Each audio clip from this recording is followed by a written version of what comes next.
ready to build resiliency, create a healthy lifestyle, and overcome adversity with a warrior mindset. This is Define the Fight with Mariah Prussia.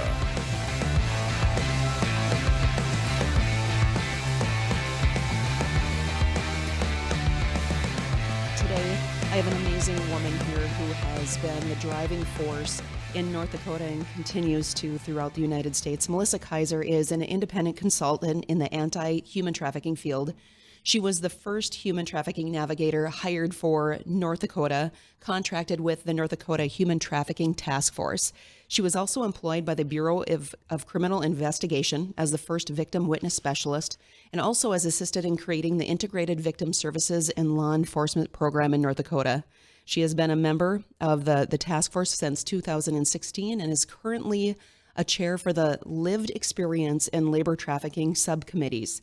Melissa has trained over 13,000 professionals and students on the topics of trafficking, creating multi-disciplinary teams, person-centered and trauma-informed approaches in vicarious trauma. You know what, Melissa, thank you so much for what you do, but coming on to Define the Fight today.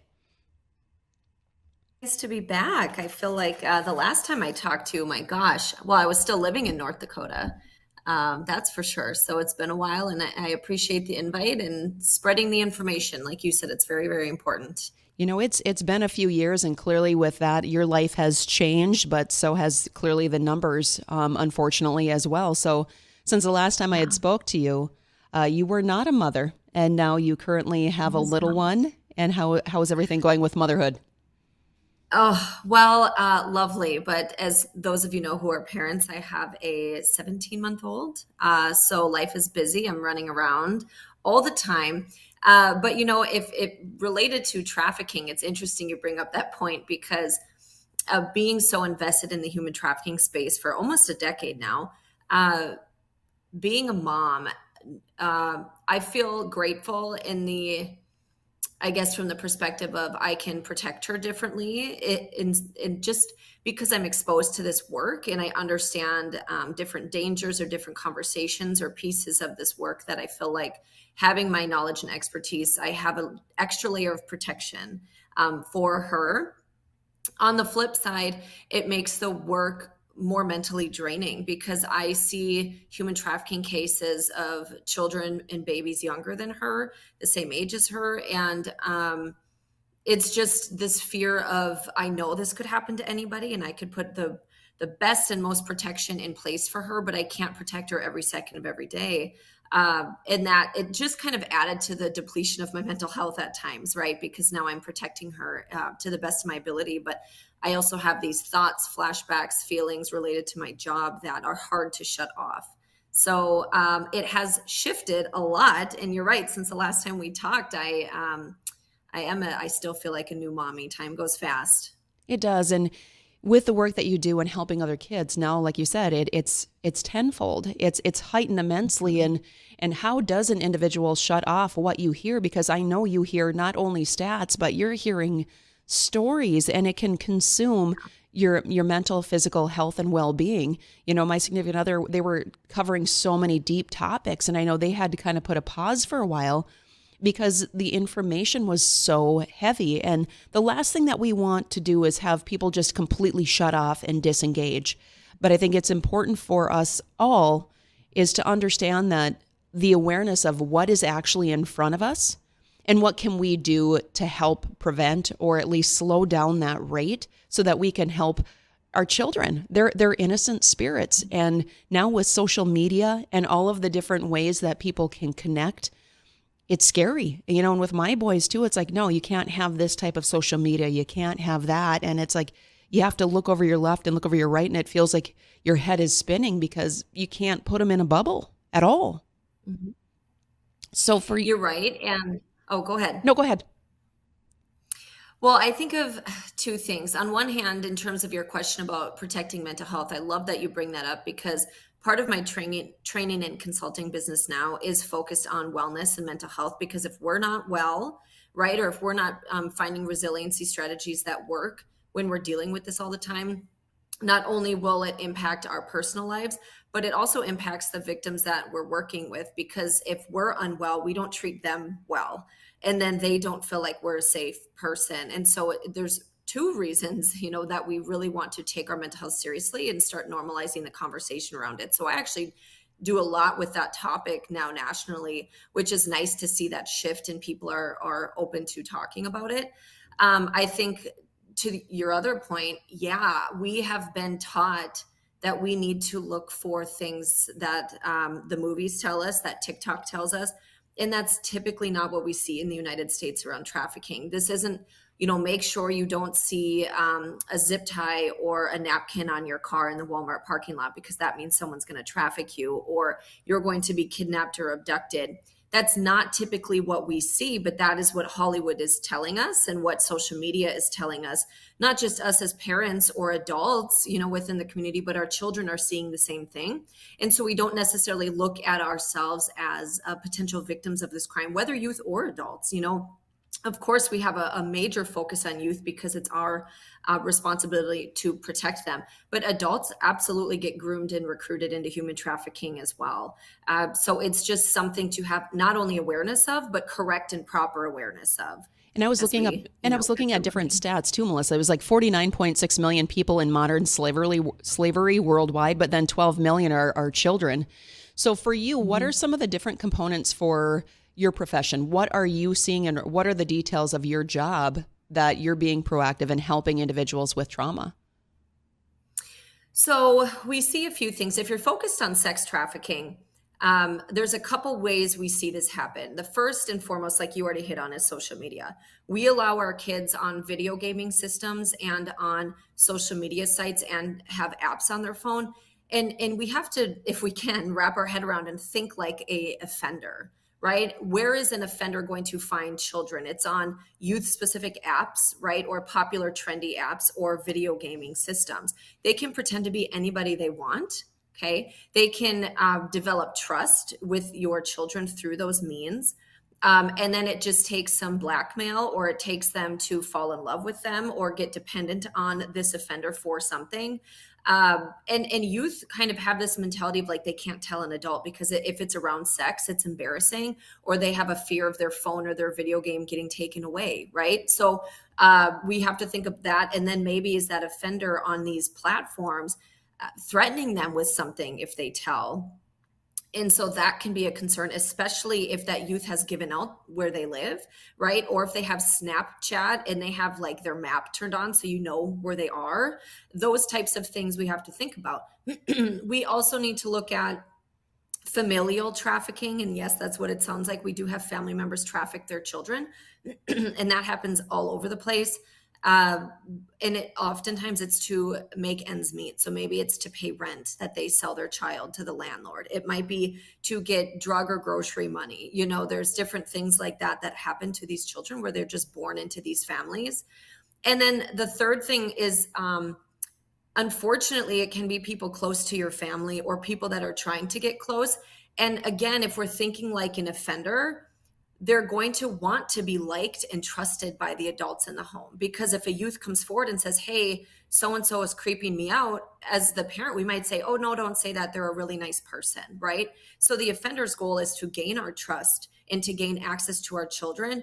And then slowly over time, maybe they do, rub the child's shoulders, but they do that so innocently, right, in front of the family, where it's those small little things that start to happen that normalize that experience.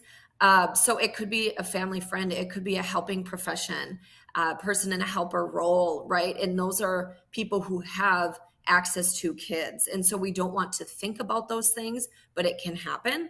And then if we shift over to the labor trafficking side, those things absolutely can happen too, whether someone is forced to work against their will at a restaurant, on a farm, or a ranch. There's a lot of that in North Dakota, and they might have their identifying documents taken from them, and then they're plopped in the middle of nowhere. What on earth do they do, especially if they came here under the impression that they had a good job opportunity and they could have came here legally under this work visa.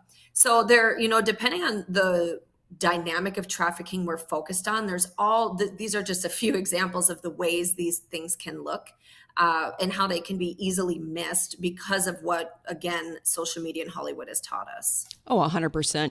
There's a common misconception of what that looks like. So Melissa clearly is an expert that has worked with many children and professionals within and throughout the United States. So today, Melissa, let's dive right into that. What does human trafficking look like? Because a lot of us are lost and we think that it's a child that might be locked up in the basement when that's actually false. Mm-hmm. Well, there's a few ways to look at it. So even that example, when people say, oh my gosh, my kid could be kidnapped at Walmart and trafficked, or my kid's locked in a basement and they're trafficked, even if that was the scenario, right? God forbid that's the scenario. That doesn't even mean it's trafficking. So we give it this false idea. Is that kidnapping? Of course, right? We can say that that's kidnapping. But when people kind of take it this step further and always assume or say things are trafficking, again, it paints a wrong picture for what to look for. Should we be aware of our surroundings, and make sure something isn't weird going on around us or something that could be unsafe that leads to a situation like that? Sure. Of course, that's important, right? That just general awareness. But again, that doesn't equal trafficking. And then if you're talking North Dakota specifically, if you could Google how many cases of trafficking happened when someone was abducted in a parking lot or chained into a basement, and they were trafficked, you're going to have a hard time finding those numbers, right? And so if you want to get technical, the definition of human trafficking for specifically the North Dakota state law is the same, verbiage as the federal law for trafficking. And it covers both sex and labor trafficking. So to break that down, there's a means to trafficking, there's a process, and there's an end. So the means might be that someone's abducted, right? Or that it might be that they're trying to think of like a specific scenario that would help. So the means, making it seem as though like what was done to get them involved in the trafficking, okay? And then the second piece of that is force, fraud, or coercion. So however they were, the means happened, you have to look at the force, fraud, and coercion piece of, were they forced into this? Did someone trick them into this, right? Or were they coerced through something like love, because that's oftentimes what it is love. And we don't understand necessarily how powerful that bond can be or that dependence can be. And then the end might be for what, and when you look at the federal definition, it's for involuntary servitude, the sex trade, debt bondage. So again, it's broken out very specifically with different terminology. But just a few examples of this to help, I guess, make it easier is, again, that example I used with a child being sold for rent. Okay. So what makes it trafficking is there's three parties involved there. Okay. So you have the child who's the victim. You have, let's say, the landlord who is paying for that sex, right? They're the consumer. And then you have the parent, and they're the trafficker because they're organizing or facilitating that exchange of sex between two other people, and they're benefiting from it. That third party benefits because now they don't pay rent. So with trafficking, that's really what you have to look for. Is there something of value exchanged for sex or for labor? And for youth, oftentimes we call it CSEC, which is commercial sexual exploitation of children, because you're looking for that commercial piece. What is commercial? It's something exchanged of value. It's not always money. It can be a place to stay. Again, like rent, it can be for a ride. It can be for the exchange of drugs. So you're looking for that commercial exchange of something. And then how is it organized, right? There's someone that is organizing or facilitating that exchange of sex or labor. So with labor trafficking, we might see a company post that they, maybe it's someone from another country that wants to come to the United States for a work opportunity. So maybe somebody posts, a fraudulent poster in that country that says, hey, if you pay $10,000, we'll get you into North Dakota. You'll have room and board covered. You'll have to work a normal 8-hour day. You have access to medical and to your family, all of this stuff. And then that person who posted that poster, right, they facilitate your travel over here, connect you with that farm or with that construction site or with that restaurant or that massage parlor. And then they do what we say is debt bondage. So maybe they don't pay you and say, oh, you actually owe us this amount of money, so we're going to take that from your paycheck. Or if you don't work, 15-hour days, I'm not going to let you call your family. Or they have, your control over your documents. So there's, again, that exchange of someone through labor services, right? That was organized or facilitated. And now for them, it's like they're unwillingly being forced to work. And so again, when we're looking at it, sex and labor trafficking have the same broad definition of the means, the process, and the end, but one is for sex, one is for labor. And then if you're looking at youth in North Dakota, we have what's called safe harbor law. So prior to safe harbor law in 2015, youth could literally be charged as a delinquent with prostitution charges on their record. They can't even legally consent to sex, but the minute something of value is exchanged, like money, from an adult, again, an adult having sex with a child, that child could be charged. So safe harbor law protects youth from being charged because they can't even legally consent. So why are we looking at them as a delinquent? And most states have safe harbor law, but there are still states who literally charge children with prostitution when those things are happening. Which is utterly ridiculous in the fact of what, crazy. When did they implement in that safe harbor law? What year do you remember? Federally, I don't know. North Dakota was 2015 that we enacted it. And I think all but like 12 states, maybe even less now, 12 states or less don't have it. So again, it's something that majority is doing, and hopefully everyone else is to follow. But it's a tough sell sometimes, where people just think these youth know what consent is. They know what choice means. They don't, they have a choice to not do this. But until you work in that field, you understand that majority of the time, that's not what's happening, even with adults who are trafficked or being prostituted. If they had other means or ways of survival or resources, they would not be making that choice, quote unquote choice, if there was other access to help and support and resources, or if they felt comfortable leaving, but there's a massive fear of what their trafficker will do to them or to their family or to their children if they leave. So in situations like that, how challenging is it for law enforcement, to find those different scenarios, right? But then to decipher through what is actually going on here, so that they can place a penalty or arrest the individual within that crime. Because I can see different ways. You talk about rape. You look at that, right, where they're looking at the male versus a female or same sex, however you want to look at it. It's like it's one word against the other. How does an individual go in there and be like, okay, I need to protect the kids at the same point? Mm-hmm. Well, it's a great question. And on the sex trafficking side, it is easier to identify. For example, law enforcement pulls a car over and there's two people in there. And if they separate the people and ask how they know each other, where they're going, what they're up to, if their stories are different, that is obviously a red flag. Again, that doesn't equal trafficking, but there's still something suspicious there to dig further into. Look for other evidence in the car. Maybe there are condoms in the car. Maybe there's alcohol that adult is providing to that child.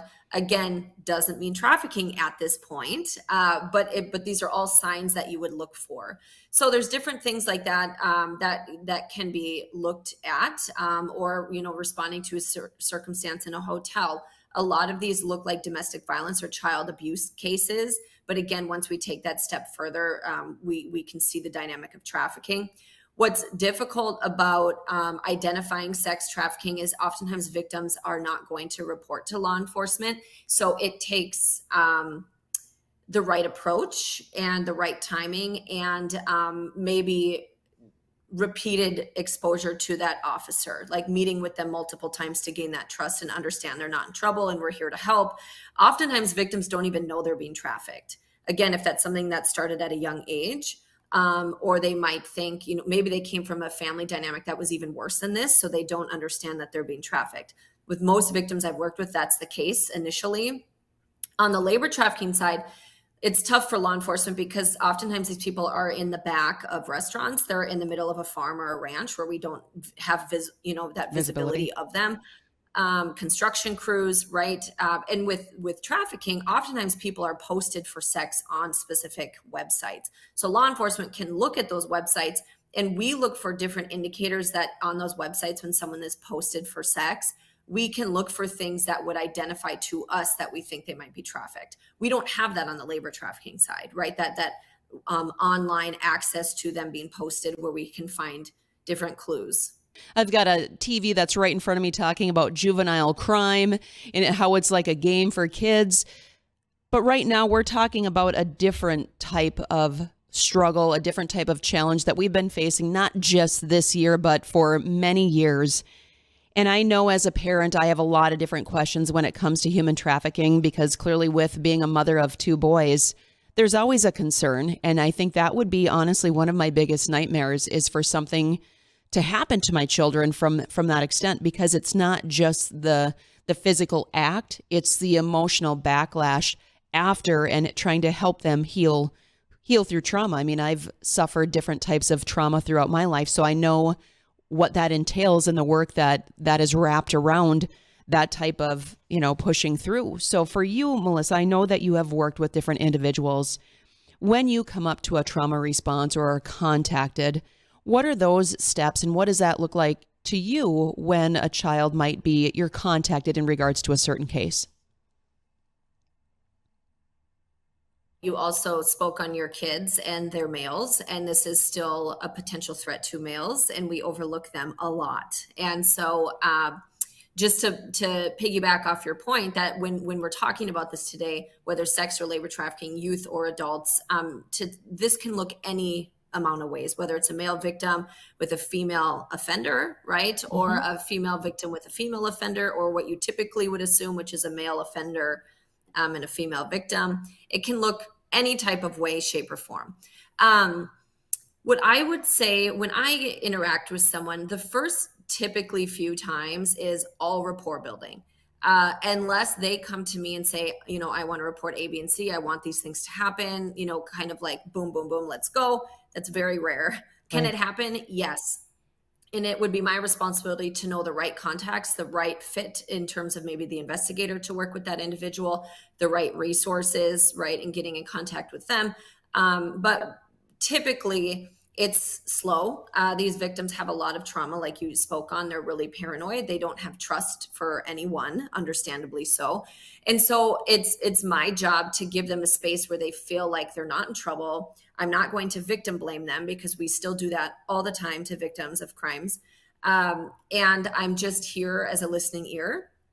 So strategies I would use, my favorite ones, first and foremost, I call it normalizing. So if someone comes to me and starts to tell me their story, let's say we're talking about sex trafficking. I mean, to really break this down and be frank, you're asking strangers who are victims to tell you about their sex life. I mean, imagine any one of us sitting down with a stranger and having to disclose your sex life to them.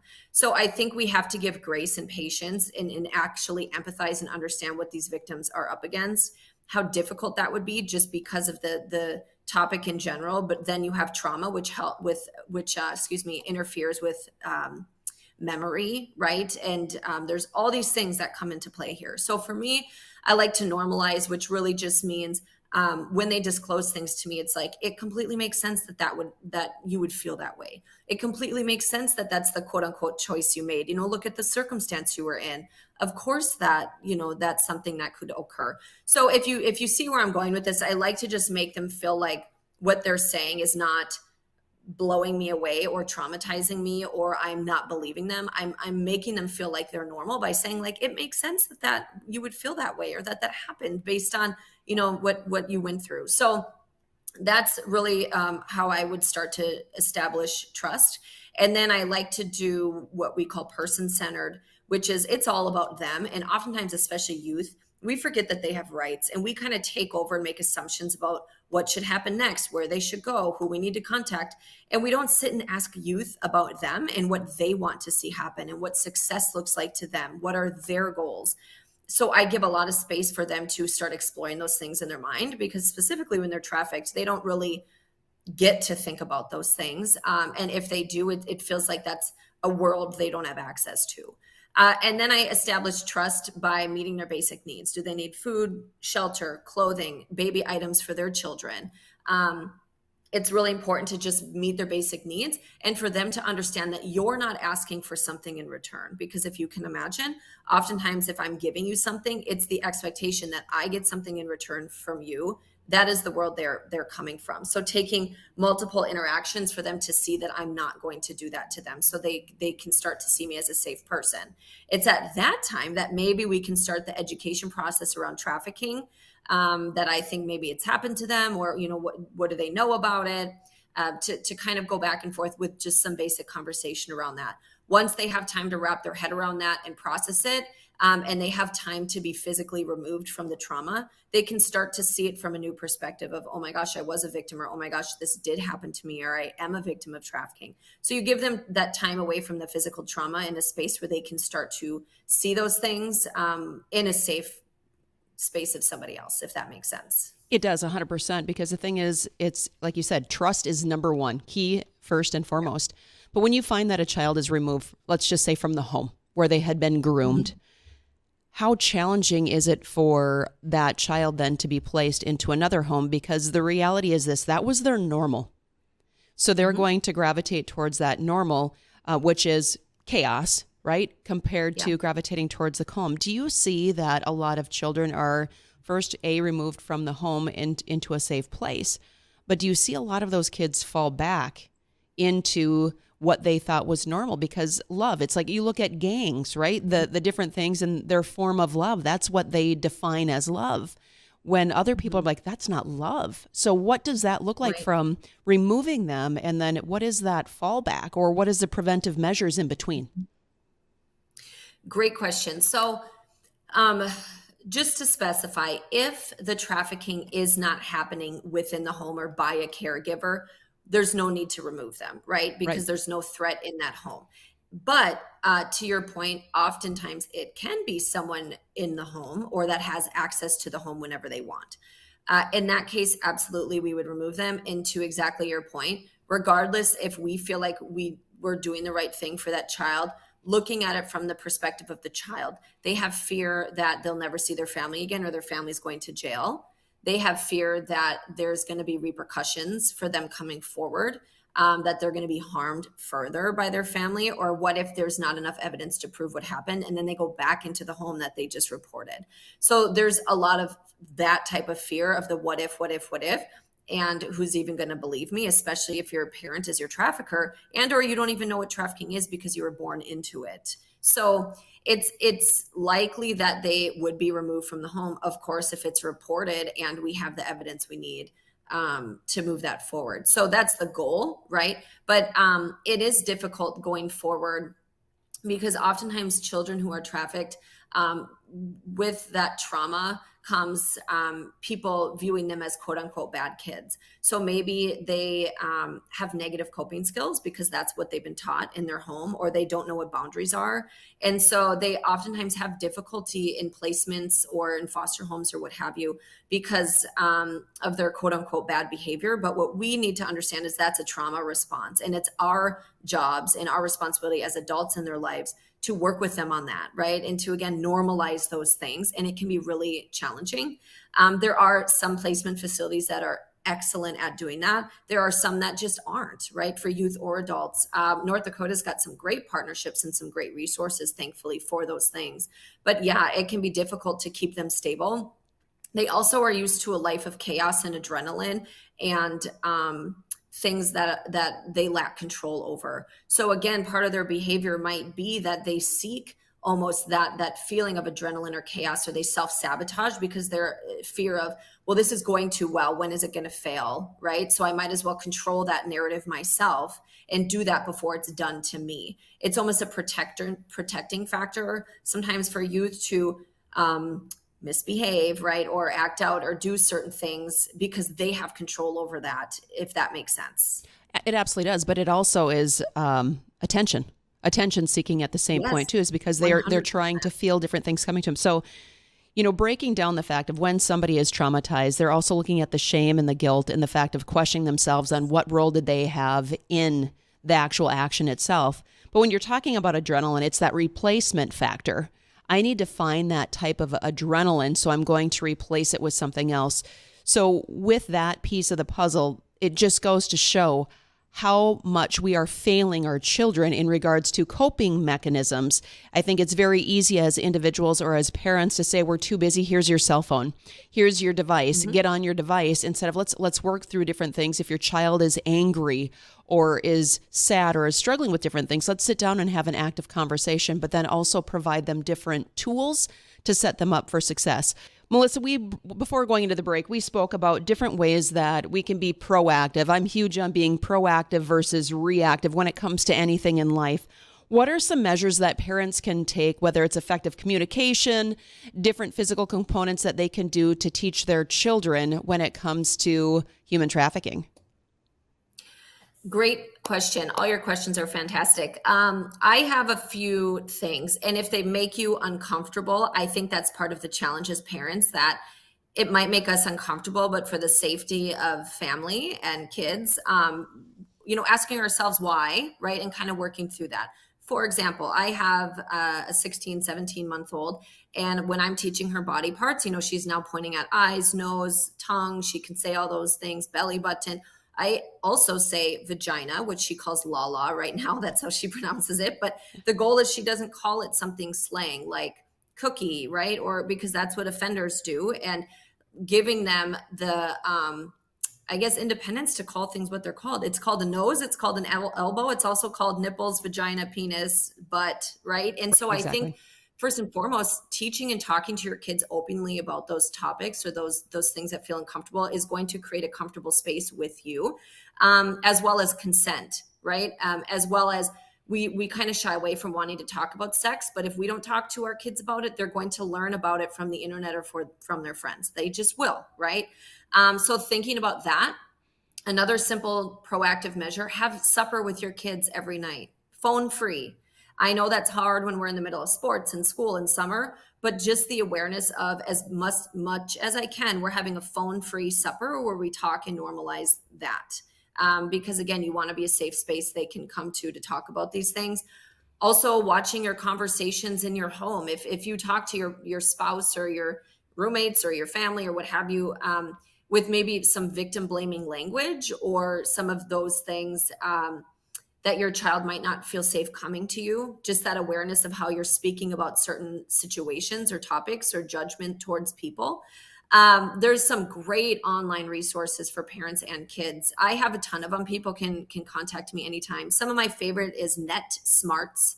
So it's NETSMARTZ, NetSmarts. Thorn, THORN. Those are some great resources that have a lot of parent-specific materials. You can do a deep dive on Google and find a bunch too, but I'm happy to share with people or with you, if you want to get that to individuals. But I think too, again, because social media is a big thing in gaming, absolutely, I know it's going to make you their least favorite person, but you need to have access to their phone, to their apps, to their video games. You need to either turn off the chat option or be looking at every single conversation and every single person that they interact with. Also learning the things your kids like. Instead of creating a barrier of, I don't understand, hey, how do you play your video game? Can I play with you? Or what do you love about this app? Can I sit down and watch the app with you? Right? So having interest in the things that they're interested in and learning about them will help grow that bond a little closer too, or maybe that discomfort in sharing or talking about it. So those are kind of my first easy tidbits, I guess. Oh, when it comes down to apps and games too, technology has shifted so much. So it is actually clearly you're having quality time with your kids, but at the same point, you're also learning IT. You're learning different things with them. So instead of trying to hunt and peck and I just don't know how to look to see what they're looking at, now they're actively showing you. So it becomes they're the teacher and you're the student. Exactly. So you're actually empowering them at the same point instead of us always teaching and hey, or clean up, do these different things. Now it's like, okay, hold on. I'm coming into your world. I want you to teach me your world versus me always pushing you into so-called my world, if that makes sense from a parent perspective. Yes, it does. Absolutely. I like that you added the word empowerment because I think with youth, oftentimes what we see, especially on like the social worky side of me, not even just the parent side, that is what I guess adds to that separation is we don't empower youth. And like you said, exactly, we kind of teach them all the time or scold them all the time versus giving them space to be empowered and putting them in that position really can help not only their confidence, but your relationship. 100%. I do want to add the fact that we talk about gaming all the time because digital addiction is real. So if you are a parent that's currently listening right now, get your child outside. Start creating different activities that involve nature so that you're taking them away from the light stimulation, all of the different things that are hitting them left and right. So, you have no idea what they're watching in the news. I'm just going to throw the news out there right now. The news is very heavy. Then you add TikTok into the mix, Instagram, all of these different short clips, reels, where they're getting fed so much crap. And I'm just going to throw it out there because that's really what it is. Instead of like getting them into a place where, hey, let's find some sacred silence. Let's go within. What do your emotions, what do they look like to you? And how do they feel? So you can have active conversations about emotions and letting them know that emotions aren't good or bad. They just are. And we've experienced, whether it's anger, sadness, happiness, all those different things, we all have experienced it. So what does that look like for you? And then opening the door in a conversation of what are some of their fears so that we can take some of those fears down so it doesn't pop up later in life where I need to shove this in a suitcase because we all compartmentalize different things that we don't want to share. It's like, okay, I want to teach you the ability to be vulnerable, to share with those that you trust. And we want our children to be able to trust us as parents. And not actively seek another individual who might have harm or different intentions on their mind. So, Melissa, what is the website that individuals, if they have questions, if they want to reach out to you, how can they find you? Yeah, two ways. My email and my business is half my first name, half my last name. So it's Melkai, MELKAI, consulting@gmail.com or melkaiconsulting.com are the two ways to find me. And again, I'd be happy to share more resources. Whether you're in a helping profession role and you want resources or tools on that side of things, on wellness or trafficking, or obviously on the parent side, I'd be happy to help with that. Well, and I appreciate everything that you do because I know that you are always learning and growing as not only a professional, but also as a mother and helping individuals really navigate through a true storm. So thank you again, Melissa, for joining us today. And if you are looking for other ways to be proactive and help your child with different coping skills, check out definethefight.org. That is our newly founded nonprofit organization where we are getting kids' hands back in the soil, teaching them how to grow their own food and how it correlates with their own mind and body, along with different additions with mindfulness and meditation, leadership skills, and so much more. We would love to, whether you're looking to volunteer, donate, that's what it's all about, is how can we link arms and grow together. So thank you so much for joining us today, and we look forward to seeing you next week on Define the Fight.